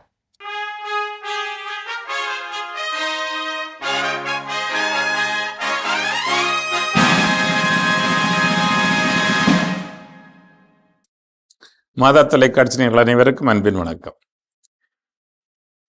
இந்தியராகிய நாம் என்ற இந்த தொடரின் மூலம் உங்களோடு மீண்டும் உரையாட கிடைத்த வாய்ப்பிற்காக நன்றியும் மகிழ்ச்சியும். எப்படி கிராம சபைகளில் என்னென்ன வாய்ப்புகள் எல்லாம் என்னென்ன வேலைகளெல்லாம் நம்ம செய்ய வேண்டி இருக்கிறது என்பதைத்தான் நாம் பார்த்து கொண்டிருக்கிறோம். ஏன்னா இதை நம்முடைய கிராமத்தில் நம்மை தவிர வேறு யாரும் செய்ய போவதில்லை. உங்களுடைய குழந்தைகளுக்கு தயவு செய்து கற்றுக் கொடுங்கள். அவங்க காலையில் ஸ்கூலுக்கு போனாங்க, காலேஜ் போனாங்க, அதோட முடிஞ்சு போச்சுன்னு நினைக்காதீங்க. நல்ல குடிமக்களாக வாழ்வதற்கான அடிப்படைகள் நிறைய இருக்கின்றன. அதைத்தான் நாம் கற்றுக் கொடுக்க வேண்டும். வெறும் பட்டப்படிப்புகளால் நமக்கு வாழ்வு வந்து விடாது. எனவேதான் இதுதான் அடிப்படை கல்வியாக இருக்க வேண்டும், அடிப்படையாக இருக்க வேண்டும். அரசியலமைப்பு சட்டம் தான் நம்முடைய அடிப்படை. அதைத்தான் நாம் சரியாக புரிந்து கொள்ள வேண்டும் என்பதை ஒருபோதும் மறந்துவிடக்கூடாது.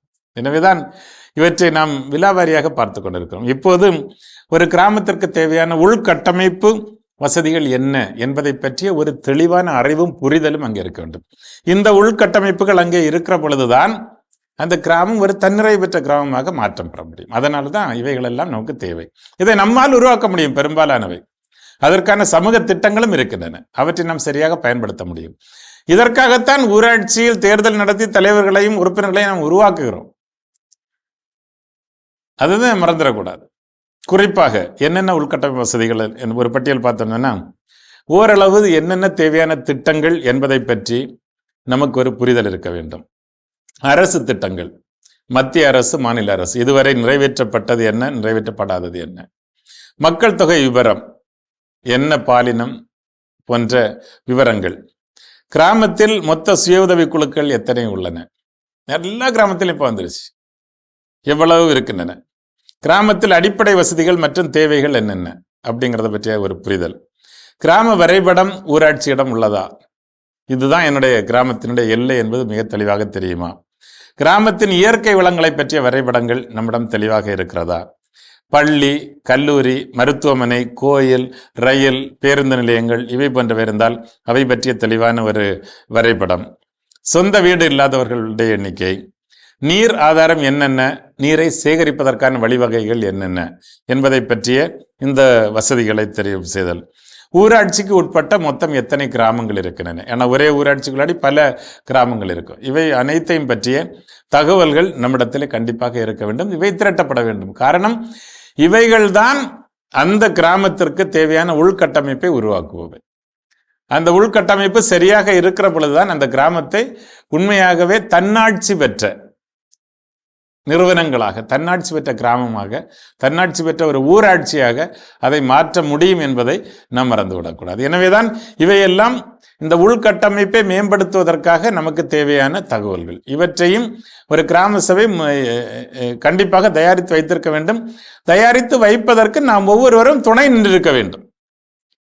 இவ்வளவும் இருக்கிற பொழுதுதான் நமக்கும் அதை பற்றிய சரியான புரிதல் வருகிறது. அந்த புரிதலோடு தான் மேம்பாட்டிற்கான திட்டங்களை, ஏன்னா நம்ம திரும்ப திரும்ப அரசியலமைப்பு சட்டம் சொல்வதெல்லாம் சமூக நீதியை நிலைநிறுத்துகிற கிராம தன்னாட்சிகளாக அது மாற வேண்டும் அப்படின்னு சொல்லுது. அப்ப சமூக நீதி என்பது எப்படி உருவாகும்? ஏற்றத்தாழ்வு இல்லாத ஒரு சமூகம் எப்படி உருவாகும்? வேற்றுமைகள் பாராட்டாத ஒரு சமூகம் எப்படி உருவாகும்? அப்ப அவை எல்லாவற்றுக்கும் தேவை என்ன? அடிப்படையில் நாம் எல்லோரும் ஒன்றாக இணைந்து வருவது, இணைந்து வந்து நம்முடைய திறமைகளை, நம்முடைய வளங்களை பயன்படுத்தி நாம் ஒருங்கிணைந்து முன்னேறுவது. அந்த ஒருங்கிணைதல் அதான் மிக முக்கியமானது. அந்த ஒருங்கிணைந்து முன்னேறுதல். ஒருங்கிணைந்து முன்னேறுகிற பொழுது நமக்கு இருக்கிற வளங்கள், வசதிகள், வாய்ப்புகள் என்ன, நமக்கு இருக்கிற வருவாய் வருமானங்கள் என்ன, நம்முடைய பலவீனங்கள் என்ன, இதை பற்றி மிக தெளிவாக நாம் புரிந்து கொள்ள வேண்டியது கட்டாயமான அத்தியாவசியமாக இருக்கிறது. எனவேதான் இந்த உள்கட்டமைப்பு வசதிகளை மேம்படுத்துவதற்காகத்தான். ஏன்னா பொருளாதார திட்டங்கள்ங்கிறது எல்லாமே வந்து எதுக்காக தான், ஃபைனலி எல்லாம் இதற்காகத்தான். ஸோ ஒவ்வொருவரும் நம்மால் இயன்ற விதத்தில் நாம் அதுக்கு கான்ட்ரிபியூட் பண்ணுகிற பொழுது, உழைக்கிற பொழுது கண்டிப்பாக அரசியலமைப்பு சட்டம் சொல்லுகின்ற அந்த ஒரு சமூகத்தை உருவாக்க நம்மால் முடியும். நாம் எல்லோரும் இதில் பங்கு பெறாத வரையிலும் இந்த சமூகம் இப்படியே நகர்ந்து கொண்டிருக்கும். யாரோ நம்ம மேலது ஆட்சி செய்து கொண்டிருப்பார்கள், நம்ம வந்து ஒரு பார்வையாளர்களாகவே இருந்து கொண்டிருப்போம். அதை தாண்டி பங்கேற்பவர்களாக மாற வேண்டும் என்பதற்காகவே இந்த அழைத்தலை கொடுக்கிறது கிராம சபை. ஏற்போம், வாழ்வோம், வாருங்கள். உங்கள் அனைவருக்கும் நன்றி. அருமையான இந்தியராகிய நாம் பகுதி பார்த்துட்டோம். அதோட இன்னைக்கு நம்ம பேசிட்டு இருக்கிறோம் மணல் தினத்தில் குழந்தைகள் மணலில் விளையாடுவதனால் கிடைக்கக்கூடிய நன்மைகள். அடுத்ததா என்ன?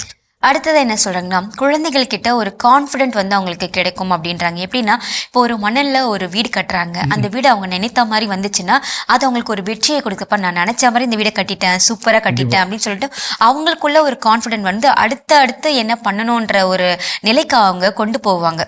நிச்சயமா. ஏன்னா நமக்கே ஒரு சில வெற்றி அப்படின்னு பார்த்தீங்கன்னா, அந்த வெற்றியுடைய மனநிலை, அது கொடுக்கக்கூடிய உற்சாகம், உத்வேகம், இதெல்லாம் என்ன பண்ணும் அப்படின்னு பார்த்தீங்கன்னா, அடுத்த நிலைக்கு போகணும் அப்படிங்கிற ஒரு உத்வேகத்தை நமக்கு என்ன பண்ணும், கொடுக்குது. அப்போ அதுபோல் இந்த விளையாட்டில் குழந்தைகள் விளையாடுகின்ற பொழுது செய்யக்கூடிய சின்ன சின்ன வெற்றிகள், நான் இதை செய்யணும்னு நினைச்சேன், பள்ளம் பறிக்கணும்னு நினைச்சேன், பள்ளம் பறிச்சுட்டேன், இதில் நான் ஒரு வீடு கட்டணும்னு நினைச்சேன், ஒரு டவர் பெருசாக எழுப்பணும்னு நினைச்சேன், அதை நான் என்ன பண்ணிட்டேன், செஞ்சுட்டேன், இவ்வளோ ஹைட்டு கொண்டு வரணும்னு நினைச்சேன், அதுக்கு ஹைட்டுக்கு என்ன பண்ணிட்டேன், கொண்டு வந்துட்டேன்.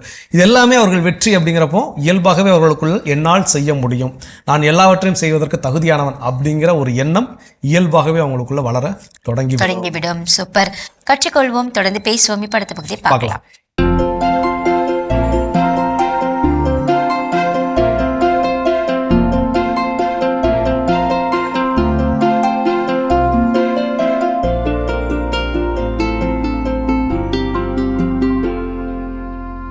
அனைவருக்கும் வணக்கம். இன்றைய பதிவில் நம்ம பார்க்க போகிற விஷயம் என்னென்னா, இந்த தென்னந்தோப்பு வச்சுருக்கவங்கெல்லாம் களை எடுக்கிறதுக்காக நான் அதிகம் செலவு பண்ணிக்கிட்டு இருக்கேன் அப்படின்னு ஒரு வார்த்தை அடிக்கடி சொல்கிறீங்கல்ல. கோரை வந்துட்டது, அல்லது வந்து களை மண்டுது, எங்களால் நடந்து போக முடியல, பாம்பு வருமோ பல்லி வருமோ அப்படின்னு பயமாக இருக்குது, அப்படிலாம் நம்ம வருத்தப்படுறோம்ல. அது வரக்கூடாதுன்னா குறைந்த செலவில் இந்த டைமில் மழைக்காலத்தில் நம்ம செய்ய வேண்டிய ஒரு முக்கியமான காரியம் இருக்குங்க. மழை நிறையா பெய்யுது அப்படின்னா பேஞ்சு முடிஞ்ச உடனே, அல்லது ஒரு சின்ன கேப் விடும்போது 2 பயிர் மனசில் வச்சுக்கோங்க. ஒன்று தட்டைப்பயிறு, இன்னொன்று கொள்ளு. இந்த 2 பயிரை நீங்கள் விதைச்சி விட்டுறலாம். எப்படி விதைக்க முடியுமோ விதைங்க. உள்ளே போய் விதைக்க முடிஞ்சுன்னா விதைச்சிடலாம், அப்படி இல்லைன்னா தூவி விட்டு காலில் மீச்சு விட்டுடலாம். அது வளர்ந்ததுன்னா எல்லா களைகளையும் அதுவே வளைச்சி கொண்டுடும். எது? தட்டைப்பயிறு. அதோட வேர்களில் ரைசோபியம் உருவாகும், அதோட வேரில் வேம் உருவாகும், மண்ணுக்கு சத்து கொடுக்கும். அதுதான் தென்னை மரத்துக்கு தேவையானது தட்டைப்பயிறு. அது கொடுக்க நமக்கு எப்படியும் பிப்ரவரி மாதத்தில், மார்ச் மாதத்தில் அது அழிஞ்சிரும். வருடத்திற்கு 1 முறையோ 2 முறையோ தட்டைப்பயிறு போட்டிங்கன்னா அடுத்தடுத்த வருடங்களில் களை செடிகளே இருக்காது. முக்கியமாக பார்த்தீனியம் களையெல்லாம் வருது பார்த்திங்களா, அது இந்த காலத்தில் வளர்த்திங்கன்னா பூக்கிறதுக்கு முன்னாடி அதை வளைச்சி கொண்டுடும். செஞ்சு பாருங்கள், உங்களுக்கே தெரியும். 2வது கொள்ளு. இந்த கொள்ளு யார் போடணும் அப்படின்னா, கோரை கிழங்கு என்னோட நிலத்தை தொல்லை பண்ணுது, நான் என்ன மருந்து கெமிக்கல் அடித்தாலும் போக மாட்டேங்குது, இயற்கையில் அடித்தாலும் போக மாட்டேங்குதுன்னா, பூமியில் 1/2 அடி ஆழத்தில் இருக்கிறது கோரை கிழங்கு. அதை கொல்லணும்னா கொள்ளு போடணும். கொல்லோட வேர் இருக்குது பார்த்திங்களா, அது வந்து அந்த கிழங்கெல்லாம் உறிஞ்சி நீர்த்து போக வச்சிரும், அப்படியே செத்து போயிடும், கோரை வராது. வருடத்துக்கு 1 முறையோ 2 முறையோ நீங்கள் கொள்ளு போடலாம். கொள்ளுலேருந்து ஒரு லாபமும் கிடைக்கும், ஊடு பயிர் லாபமும் கிடைக்கும், களை இருக்காது. 2 சொல்லிட்டேன்னா, இன்னும் நம்மளால் முயற்சி பண்ணி ஒரு சின்ன பணம் சம்பாதிக்கணும் அப்படின்னா, அல்லது பணம் சம்பாதிக்க வேணாம், என் நிலத்தோட வளமாக்கணும் அப்படின்னு சொன்னால், நான் செம்மண் நிலம் வச்சுருக்கேன், சரளை மண் வச்சுருக்கேன், களிமண்ணாக இருக்குது அப்படின்னா, பொதுவாக செம்மண் சரளை மண் அப்படின்னா சணப்பு, களிமண் தக்கைப்பூண்டு, இதை இப்போ விதைச்சி விடலாம். ஏக்கருக்கு 8 கிலோ விதைச்சி விட்டிங்கன்னா நம்ம உசரத்துக்கு வளருங்க. ஒன்று ஒரு 60 நாளில் பிடுங்கி அந்த இடத்துல போட்டுடலாம், அதுவே மக்கி கீழே போயிடும். அது ஒரு வகை. இது மண்ணுக்கு வளமாகிறது. இல்லை அதை நான் 105 நாள் 3.5 மாதம் வளர்க்குறது. 3.5 மாதம் வளர்த்தேன்னா உளுந்து காய் வருது இல்லைங்களா, அது மாதிரியே இதுலேயும் காய் வரும். அதை பிச்சு நம்ம காய வச்சு தட்டி எடுத்தோம்னா விதை கிடைக்குதில்ல. 1 கிலோ விதை குறைந்தபட்சம் 80 ரூபா, அதிகபட்சம் 130 ரூபா. உங்களோட உற்பத்தி செலவு ஒன்றும் கிடையாது. ஏற்கனவே நீங்கள் தென்னை மரத்துக்கு கொடுத்த தண்ணீர், தென்னை மரத்துக்கு கொடுத்த சத்து, அதை வச்சே வளரும். ஒருவேளை நீங்கள் சரியாக கொடுக்காமல் இருந்தீங்கன்னா இன்னும் கொஞ்சம் நம்ம கொடுக்கலாம். அப்படின்னா 10 நாளைக்கு ஒரு முறை, 15 நாளைக்கு ஒரு முறை மீன் அமிலம் தரைவெளியில் கொடுக்கலாம், மீன் அமிலத்தை தெளிக்கலாம். இவ்வளோதான். அந்த லாபம் கிடைக்கும். அதுக்கான விதைகள் கிடைக்கும். ஒரு தடவை மட்டும் விதை வாங்குங்க. அடுத்தடுத்த தடவைலாம் விதையை நீங்கள் வச்சுக்கலாம். கொஞ்சம் இப்போ 100 கிலோ விதை கிடைக்குதா, 8 கிலோ விதையை நீங்கள் வச்சுக்கிட்டு 92 கிலோ விதையை வித்தரலாம். வாங்குறதுக்கு அவ்வளோ டிமாண்ட் இருக்குங்க. சணப்பு, தக்கைப்பூண்டு. உங்களுடைய நிலத்தில் இருக்கக்கூடிய களைகளும் இல்லாமல் போகும். தென்னை மரத்தோட வளர்ச்சி இன்னும் நல்லா இருக்கும். நான் என்ன சொல்லியிருக்கேன் ஏற்கனவே, மழை பெஞ்சால் தழைச்சத்து போகும்னு சொல்லியிருக்கேன். அந்த தழைச்சத்தை திருப்பி கொடுக்கறதுக்கு தான் இந்த 2 பயிரும். மழைக்காலத்தில் நான் எப்படி போய் நடவு செய்கிறது, மழைக்காலத்தில் யார் போய் செய்வா, அப்படி இப்படின்னு நீங்கள் நினைக்கிறத விட ஏதோ ஒரு வகையில் செய்யணும் அப்படிங்கிற எண்ணத்தோடு செய்யுங்க. கண்டிப்பாக நமக்கு நல்லது நடக்கும். அது எந்த வகை நிலமாக இருந்தாலும் சரி, மணல் நிலம், கடலோரத்து நிலம், களிமண் நிலம், மலையடிவார நிலம், எந்த மாதிரி நிலமாக இருந்தாலும் இந்த 4 பயிரை மறந்துடாதீங்க. ஒன்று தட்டைப்பயிறு, இன்னொன்று கொள்ளு, இன்னொன்று சணப்பு, இன்னொன்று தக்கைப்பூண்டு. இந்த 4 பயிர் போட்டோம்னா இந்த மழைக்காலம் முடிஞ்ச காலத்தில் நம்ம பயிர்கள் பாதுகாக்கப்படும். செஞ்சு பாருங்கள். மீண்டும் சந்திப்போம். சிறப்பான உழவும் உயரும் பகுதி நம்ம பார்த்தாச்சு. நாம இன்னைக்கு பேசிட்டு இருக்கோம் மணல் தினத்துல குழந்தைங்களுடைய திறன் அடுத்ததா எப்படி வளருது. ஸோ அடுத்ததா திறன் அப்படிங்கிறத காட்டிலும் குழந்தைகள் பெற்றுக்கொள்ளக்கூடிய நன்மையாக நம்ம பார்க்கலாம். என்ன அப்படின்னா, இன்னைக்கு எல்லாருமே என்னன்னா ஆர்கானிக் ஃபுட், அப்போ இயற்கை முறையில் விவசாயம் செய்த இயற்கையான உணவுப் பொருட்களை எடுத்துக்கொள்வது உடலுக்கு நல்லது அப்படின்னு சொல்லி இன்னைக்கு நிறைய ஆர்கானிக் ஃபுட்டை தேடி போக ஆரம்பிச்சிட்டோம். நம்முடைய குழந்தைகளுக்கு அதை என்ன பண்றோம், கொடுக்குறோம். எல்லா பெற்றோர்களுக்குமே என் குழந்தைய ரொம்ப ஆரோக்கியமா இருக்கணும் அப்படின்லாம் விருப்பப்பட்டு இயற்கையான உணவுகள் என்ன பண்றோம், கொடுக்குறோம். அப்போ அதுல ஒரு வகை தான் இந்த மாதிரி இயற்கையோடு இணைந்த ஒரு விளையாட்டுகள். ஸோ இப்போ அந்த மணல்ல ஏறி அந்த கடற்கரை மணல்ல உட்காந்து விளையாடுவது, ஆத்து மணல்ல விளையாடுவது, இல்லை களிமண் எடுத்து அந்த களிமண்கள் ஏதாவது ஒரு சில பொருட்களை உருவாக்கி விளையாடுதல், இது எல்லாமே இயற்கையோடு இயந்த விளையாட்டுகள். ஸோ அப்போ அந்த குழந்தை நேச்சரோட கனெக்ட் ஆகிருக்கணும் அப்படின்னு யாரெல்லாம் விருப்பப்படுறீங்களோ அப்போ அவங்களாம் அந்த மண்ணில் விளையாடுறதுக்கு என்ன பண்ணணும், அனுமதிக்கணும். அப்போ இயற்கையோடு இயந்த விளையாட்டுகளை விளையாடுகின்ற பொழுது இந்த இயற்கை சூழலுக்கு தன்மைக்கு ஏற்றவாறு அந்த குழந்தைகளுடைய உடலானதும் தகவமைத்துக் கொள்ளும். அது அவங்களுக்கு கிடைக்கக்கூடிய ஒரு நன்மை. சூப்பர். தொடர்ந்து பேசலாம். இப்ப அடுத்த பகுதியை பார்க்கலாம்.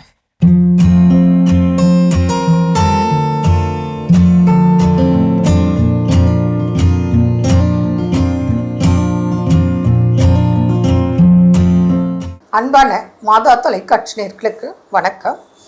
இந்த நிகழ்ச்சியில் ஞாபக மறதி, லாஸ் ஆஃப் மெமரி, இது சாதாரணமாக இன்றைய காலகட்டத்தில் படிக்கிற வயசில் எங்கள் குழந்தைங்க இப்படி இருக்குது, எங்கள் பேரன் பேத்திக்கு இப்படி இருக்குது, ஞாபக சக்தி இல்லை, வீட்டில் நல்லா தான் படிக்கிறாங்க, ஸ்கூலுக்கு போனால் சரியாக எழுத மாட்டேன்றாங்க, கேட்டால் சொல்ல மாட்டேங்கிறாங்க, பேச மாட்டேன்றாங்க, பயந்துடுறாங்க. ஆனால் வீட்டில் எல்லாம் கரெக்டாக சொல்கிறாங்க அப்படின்னு சொல்கிறாங்க. அது இல்லாமல் வீட்லேயே கூட ஞாபக சக்தி இல்லை அப்படின்னு சொல்கிறாங்க. இது சின்ன குழந்தைகள் முதல் படிக்கிறவங்க வரைக்கும் இது ஒரு சாராருக்கு ஒரு பார்ட் ப்ராப்ளம். இதே மிடில் ஏஜ், டீனேஜ், இதில் ஒரு ப்ராப்ளம் இருக்குது, ஞாபக மறதி.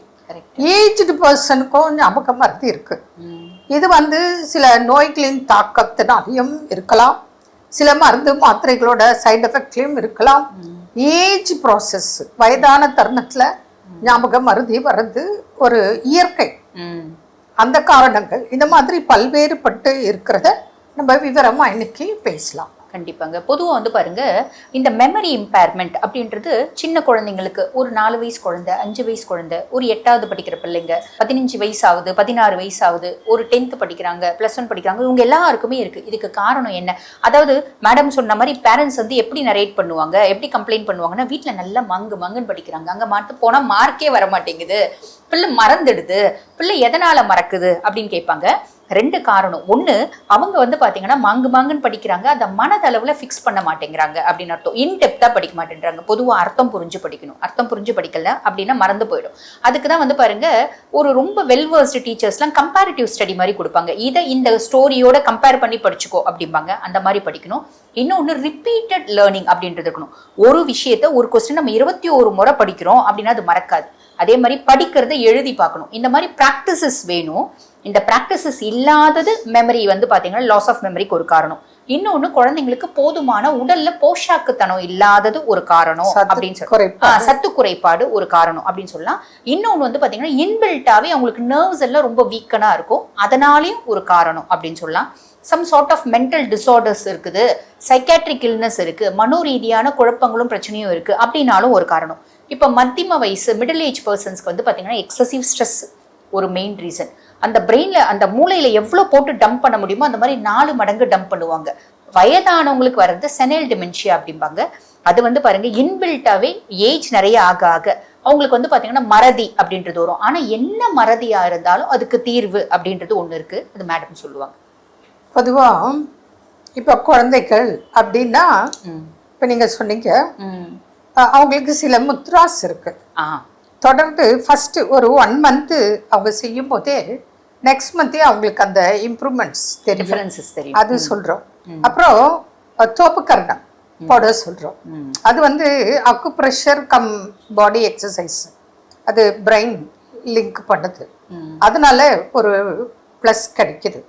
அதுக்கப்புறம் ஃபுட் சப்ளிமெண்ட்ரியாக நம்ம அவங்களுக்கு ஞாபக சக்திக்கும் ப்ளஸ் ஹெல்த்துக்கு தான் நம்ம கொடுக்குறோம். கரெக்ட். அது போய் அவங்களுக்கு ஞாபக சக்தியை உற்பத்தி பண்ணுது, அது மெடிசனாக கொடுக்குறோம். அதை தான் ஃபுட் சப்ளிமெண்ட்ரின்னு சொல்கிறேன். அது டாக்டர்ன்றதுனால மருந்துன்னு சொல்கிறோம். Actually it is not medicine, a kind of food only. அடுத்தது பார்த்தோம் அப்படின்னு சொன்னால் டயட் ஒரு லிஸ்ட் கொடுத்துறோம். இதெல்லாம் உங்களுக்கு நீங்கள் ரெகுலராக கொடுங்க. நம்ம முன்னோர்கள் சொல்லியிருக்காங்க அறுசுவை உணவு. ஒரு சுவைக்கும் ஒரு தன்மை இருக்கு, அது எப்படி வேலை பார்க்குது அப்படிங்கிறது அது ஒரு பெரிய ரிசர்ச். புரியுதுங்களா? அதெல்லாம் கண்மூடித்தனமா நம்ம அறுசுவையை சாப்பிட்டு போலான்னு சொல்றேன். கரெக்ட். புரியுதுங்களா? அப்போ அதுவும் பேலன்ஸ் இல்லாம போகுது. அப்போ உங்களுக்கு இம்யூனிட்டி இன்க்ரீஸ் ஆகிறதுக்கு அந்த கசப்பு சுவையும் துவர்ப்பு சுவையும் ரொம்ப முக்கியம். அந்த 2 சுவை மறந்ததே மருந்தாக இன்னைக்கு நீங்க டாக்டர் கிட்ட போய் கேட்குறீங்க. நம்ம என்ன சொல்றோம், உணவே மருந்து, மருந்தே உணவு அப்படின்னு சொல்றோம். அந்த வகையில அது வயதானவங்களா இருக்கட்டும், இல்லை என்ன காரணத்தினால அவங்களுக்கு இந்த குறைபாடு ஞாபகம் மறதி அப்படிங்கிறதுக்கு ஃபுட் சப்ளிமெண்ட்ரியும் கொடுக்குறோம், டயட்டும் கொடுக்குறோம், சில பயிற்சிகள். இப்போ ஒரு விளக்கு எரியுதுன்னா ஒரு சின்ன கொச்சில் அப்படி தூட்டி விட்டு அந்த விளக்கு அருமையா எரியுது. அது போல இந்த குறைபாடுக்கு வந்து சும்மா தூண்டுதல், அதான் ஃபுட் சப்ளிமெண்ட்ரியும் உடற்பயிற்சியும். அப்படி செய்யும் போது நல்ல ரிசல்ட் இருக்கு. இப்போ பாட்டி தாத்தாலாம் அந்த குழந்தைங்களை கொண்டு வராங்க. ஏன்னா பேரண்ட்ஸ் எல்லாம் இன்னைக்கு ரொம்ப பிஸி, வேலைக்கு போயிடுறாங்க. அதனால தாத்தா பாட்டிக்கு இது ஒரு பெரிய கவலை. ஏன்னா அவங்க தான் சாப்பாடு கொடுக்குறாங்க, குழந்தைய கூட்டு போறாங்க வராங்க. அப்போ அந்த குழந்தையோட பிரச்சனையை அவங்க பார்க்குறாங்க, உடனே கூட்டிட்டு வராங்க. அப்புறம் பார்த்தீங்கன்னா 3 மந்த்ஸ்ல பெட்டரா இருக்குன்னு சந்தோஷமா அடைகிறாங்க. அதனால இதெல்லாம் பிரச்சனையே கிடையாது, இதெல்லாம் தீர்க்கக்கூடிய ஒரு விஷயங்கள், சாதாரண இஷ்யூ தான். அதனால இதுக்கெல்லாம் சிகிச்சை உண்டு, பலன் பெறலாம். மீண்டும் நாளை சந்திப்போம். நன்றி. அன்னை மரியே வாழ்க. சிறப்பான நம்ம ஒரு வைத்தியம் பகுதி பார்த்துட்டோம். அதோட எனக்கு நம்ம பேசிட்டு இருக்கிறோம் உலக மணல் தினத்தில் மணலில் குழந்தைகளை விளையாட அனுமதிக்க வேண்டும் ஏன் அப்படின்னு சொல்லி அதில் ஃபைனலாக என்ன சொல்றாங்க? ஃபைனலாக என்ன சொல்றாங்களா, குழந்தைங்களுக்கு நல்ல உடல் ஆரோக்கியம் கிடைக்குது அப்படின்னு சொல்றாங்க. எப்படி கிடைக்குதுன்னா நல்லா ஓடுறாங்க, விளையாடுறாங்க, ஏடுறாங்க, டயர்டாகாம என்ன சொல்றாங்க, எல்லாம் பண்றதுனால அவங்களுக்கு அந்த உடல் வந்து வலிமையா இருக்கு அப்படின்னு சொல்றாங்க. நிச்சயமா இப்போ நிறைய பேருக்கு என்ன அப்படின்னா சுவாச பிரச்சனை இருக்கும். ஸோ அப்போ அப்படி இருக்கிறப்ப அவங்களால அதிகப்படியாக ஓட முடியாது. அப்போ ஓடுனா மூச்சு வாங்கும்னு சொல்லி நிறைய குழந்தைகள் இல்லை நீ ஓடாத, ஓடுனா அவனுக்கு மூச்சு வாங்கும் அப்படின்னு நம்ம என்ன பண்ணுறோம், தடை சொல்லிக்கிறோம். சில விஷயங்களை எதிர்கொள்ள அனுமதிக்கின்ற பொழுதுதான் அது கடினமாக இருந்தாலும் கூட குறிப்பிட்ட அந்த மருத்துவருடைய ஆலோசனை ஏற்றுக்கொண்டு நம்ம அதை செய்கின்ற பொழுது நிச்சயமாக அதுலேருந்து வெளியே வர்றதுக்கான வாய்ப்புகளும் என்ன உண்டு, நிச்சயமாக இங்கே உண்டு. ஸோ அப்போ அந்த குழந்தைகள் மணலில் விளையாடுறதுனால இவ்வளோ நல்ல நல்ல விஷயங்கள் கிடைக்குது. அப்போ இது வரைக்கும் இந்த குழந்தைய வீட்டில் வந்து அவன் நம்மக்கிட்ட தான் பெர்மிஷன், அப்பா விளையாட விடுங்க, அம்மா விளையாட விடுங்க, தயவு செஞ்சு அவங்களை என்ன பண்ணுங்க, விளையாட விடுங்க. ஸோ சிறப்பான சிந்தனை. இந்த சிந்தனையோட இன்றைக்கி நாளில் யார் யாரெல்லாம் வந்து திருமண நாள் பிறந்த நாள் கொண்டாடுறாங்க அப்படிங்கிறத தெரிஞ்சுக்கலாம். அதில் குறிப்பாக இன்றைக்கி வந்து கும்பகோணம் மறைமாவட்டத்தினுடைய ஓய்வு நிலை ஆயர் மேதகு பிரான்சிஸ் அந்தோனிசாமி அவர்கள் அவருடைய பிறந்த நாளை கொண்டாடுறாரு. ஸோ ஆயர் அவருடையக்காக உடல் நலத்திற்காக நாமளும் ஜெபிக்கலாம், அன்பர்களையும் ஜெபிக்க சொல்லி கேட்டுக்கலாம். அவரோடு இணைந்து இன்றைக்கி யாரெல்லாம் விழா கொண்டாடுறாங்கன்னு பார்க்கலாம்.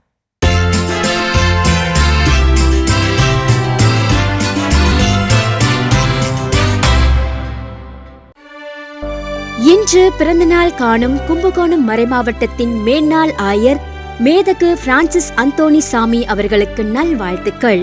ஆயர் அவர்கள் உடல் உள்ள நலன் பெற்று வாழ்ந்திட மாதா தொலைக்காட்சியின் வாழ்த்துக்களும் ஜெபங்களும்.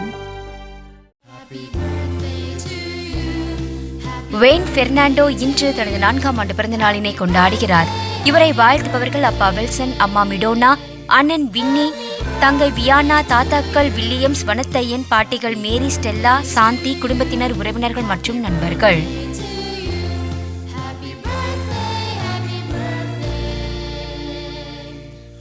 லிஃப்னா ஆண்டோனெட் இன்று தனது பிறந்த நாளினை கொண்டாடுகிறார். இவரை வாழ்த்துபவர்கள் அப்பா, அம்மா, தாத்தாக்கள், பாட்டிகள், சகோதரி, மாமா, அத்தை, குடும்பத்தினர், உறவினர்கள் மற்றும் நண்பர்கள். சிறப்பான விழாக்குளம் பகுதியில் இன்னைக்கு பார்த்தாச்சு. இன்னைக்கு திருமண நாள் பிறந்த நாள் கொண்டாடின எல்லாருக்கும் சிறப்பான வாழ்த்துக்களை தெரிவித்துக் கொண்டு அவங்களுக்கான இறை ஆசிரியம் காத்துட்டு இருக்கு, அதையும் பார்க்கலாம்.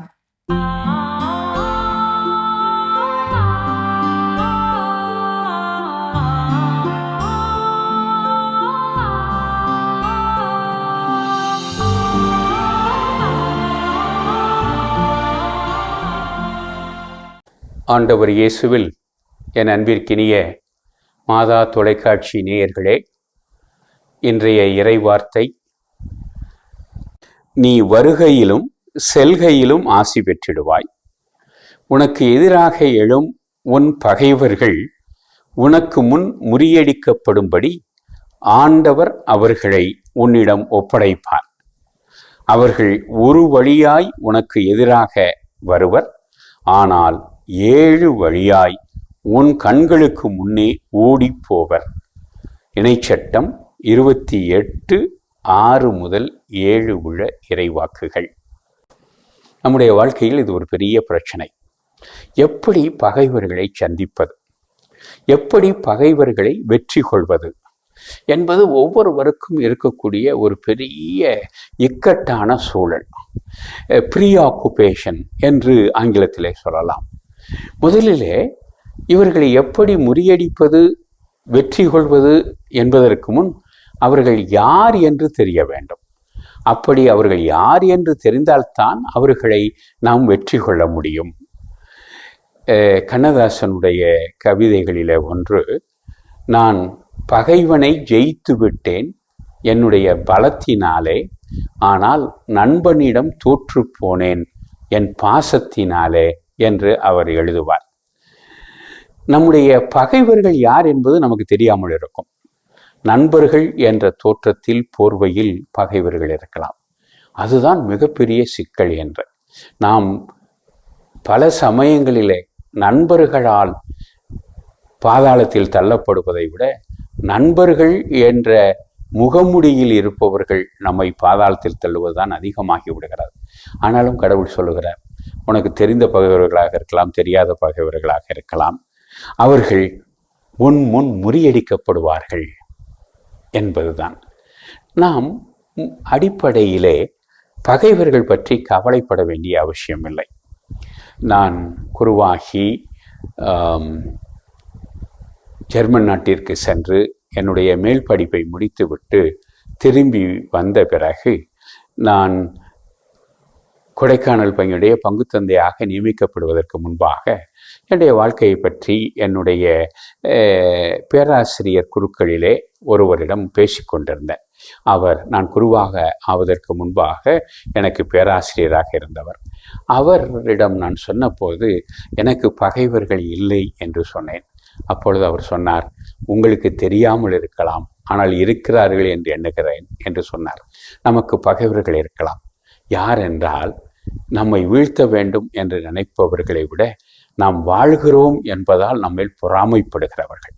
எனவே நமது பொறாமைக்காரர்கள், நம்முடைய வளர்ச்சியை கண்டு பொறாமைப்படுபவர்கள், நாம் வாழ்வதை ஏற்றுக்கொள்ள முடியாதவர்கள், நாம் கடவுளால் ஆசீர்வதிக்கப்படுவதை விரும்பாதவர்கள், இவர்களிடமிருந்து கடவுள் நம்மை பாதுகாக்க வேண்டும் என்று மன்றாடுவோம். அவர் சொல்லுவது போல அவர்கள் ஒரு வழியில் வந்தால் 7 வழியிலே அவர்கள் ஓட வேண்டும். அத்தகைய அருள் நமக்கு கிடைக்க இந்த நாளிலே மன்றாடுவோம். எல்லாம் வல்ல இறைவன், தந்தை, மகன், தூய ஆவியார் உங்களை ஆசீர்வதிப்பாராக. ஆமென். சிறப்பு. நம்ம அன்பாயரோட இறையாசிர் நம்ம அனைவருக்கும் நிறைவாக கிடைச்சிருக்குது. இந்த நாளில் நாம் கற்றுக்கொண்ட பாடம் உலக மணல் தினத்தில் குழந்தைகளை மணலில் விளையாட அனுமதிப்பதால் அவர்களுக்கு கிடைக்கக்கூடிய நன்மைகள். மீண்டும் ஒரு முறை எல்லா விஷயத்தையும் சிந்திச்சு பார்ப்போம். எல்லா நேரங்களிலும் குழந்தைகளுக்கு நோ அப்படின்னு சொல்லக்கூடாது, எல்லா நேரங்களிலும் சொல்லக்கூடாது. ஸோ இப்போ எங்கே நோ சொல்லணும், எங்கே எஸ் சொல்லணும் தெரிந்து அந்த குழந்தை வளர்ப்பில் இந்த மணலில் விளையாட விடுகின்ற பொழுது அவர்கள் பெற்றுக்கொள்ளக்கூடிய ஆதாயங்கள் என்னென்ன அப்படிங்கிறத சிந்திப்பதற்கு கடவுள் வாய்ப்பு கொடுத்துருக்காரு. கடவுளுக்கு நன்றி சொல்லி இன்னைக்கு நம்ம நிகழ்ச்சி நிறைவு செஞ்சதுனால இனிதே தொடங்கலாம். ஓகே. அன்பு நேயர்களே, குழந்தை வளர்ப்பில் கவனம் கொள்வோம், நல்ல சமுதாயம் படைப்போம் என்ற இந்த சிந்தனையோடு இன்றைய கடவுள் வணக்கம் நிகழ்ச்சியை நாங்கள் நிறைவு செய்கிறோம். இந்த நாள் இனிய நாளாக அமைய மாதா தொலைக்காட்சியின் வாழ்த்துக்களும் ஜெபங்களும். மீண்டும் உங்களை கடவுள் வணக்கம் நிகழ்ச்சியில் சந்திக்கும் வரை உங்களிடமிருந்து விடைபெறுகின்றோம். இயேசுவுக்கே புகழ். மரியே வாழ்க. நீ ஆர்ட்ஸ் தானடா படிச்ச, எப்படி ஐடியில் வேலை பார்க்குற? எந்த டிகிரினாலும் பரவாயில்லண்ணா. சென்னையில் இருக்க எஸ்எல்ஏ ஐடி ட்ரைனிங் இன்ஸ்டியூட் தான் நான் ட்ரைனிங் எடுத்தேன். மாதம் 30,000 சம்பாதிக்கிறேன். சூப்பர்டா. For IT training and placement, contact 8870767784.